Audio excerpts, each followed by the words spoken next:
दोस्तों अभी NEET question paper leak NEET 2026 question paper leak का मामला जो है काफ़ी ज़्यादा अभी सुर्खियों में है। पूरे देश में चर्चा का विषय बना हुआ है। नीट होता क्या है? नीट का फुल फॉर्म अगर देखें तो national eligibility cum entrance test, यानी किसी भी अच्छे कॉलेज में किसी भी कॉलेज में एडमिशन के लिए एक तरह से योग्यता और एंट्रेंस टेस्ट है, मतलब उसमें एंट्री करने के लिए एक टेस्ट है। उसी तरह से इंजीनियरिंग का भी होता है और ये मेडिकल का है। मैंने भी जब मेरे ज़माने में मेरे समय में चलता था AIEEE था जिसको मैंने क्रैक किया था और उसके बाद में मैं कॉलेज में एडमिशन लिया था NIT। तो समझ सकते हैं कि स्टूडेंट के पेन को, कि वो सिर्फ उस कॉलेज में एडमिशन लेने के लिए वो इतना ज़्यादा मेहनत करता है और एक ऐसे फेज में मेहनत करता है जब वो जस्ट आफ्टर इंटरमीडिएट एग्जामिनेशन मैंने इंटर जस्ट पास करता है। उस समय आप उसकी एज को आप समझ सकते हैं। उस यंग एज में बहुत सारे डिस्टर्बेंसेज आते हैं उनके लाइफ में। फैमिली प्रेशर होता है, टीचर का प्रेशर होता है, टेस्ट देने का प्रेशर होता है, उसके बहुत सारे सही में जो है बायोलॉजिकल चेंजेस होते हैं जिसकी वजह से उसका तनाव बढ़ता है।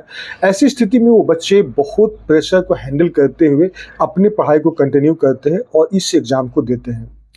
अब ऐसे में सरकार के किसी सिस्टम के फेलियर की वजह से या किसी सिस्टम की नाकामी की वजह से अगर एग्जामिनेशन पेपर लीक होता है या एग्जाम कैंसिल होता है, ऐसे में उस स्टूडेंट को मनोदशा की समझने की बहुत ज़रूरी है।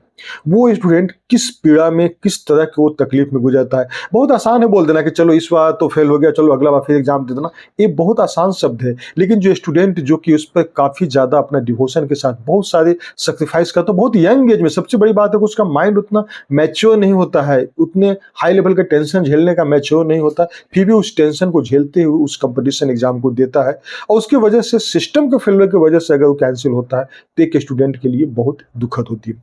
अभी बहुत ज़रूरी है कि जो भी इसमें संलिप्त हैं उन सभी को गिरफ्तार किया जाए और उसको कड़ी से कड़ी सजा दिया जाए, क्योंकि इसमें वो सारे बच्चे जो कि इस देश का फ्यूचर हैं, इस देश का फ्यूचर डॉक्टर हैं, इस देश का फ्यूचर बनाने में उनकी बहुत बड़ी योगदान होगी। ऐसे स्टूडेंट अगर शुरुआत में ही सिस्टम के फेलियर को देखेंगे तो उनको सिस्टम से काफ़ी गहरी नाराज़गी हो जाएगी और ऐसे में वो सिस्टम के लिए या फिर सरकार के लिए काम करने में उनकी पारदर्शिता की कमी देखने को मिलेगी। तो सभी से, स्टूडेंट से भी अनुरोध रहेगा कि ये ठीक है, दुख की घड़ी है, प्रेशर है, ऐसी स्थिति में आपको अपना संयम रखने की बहुत ज़रूरी है और आपने बहुत अपना दृढ़ता से आप अपना काम किया। अब बाकी सारी चीज़ें जो है वो सारे सिस्टम का कुछ कहीं न कहीं गड़बड़ी है जिसकी वजह से ये चीज़ें हुआ। सभी टीचर देख रहे हैं कि एक साथ जुट रहे हैं, सभी स्टूडेंट के साथ जुड़े हुए हैं। तो ऐसे में स्टूडेंट को अपना इस प्रेशर को हैंडल करना और फिर अपना आगे बेहतर के लिए फिर से प्रयास करने की आवश्यकता है।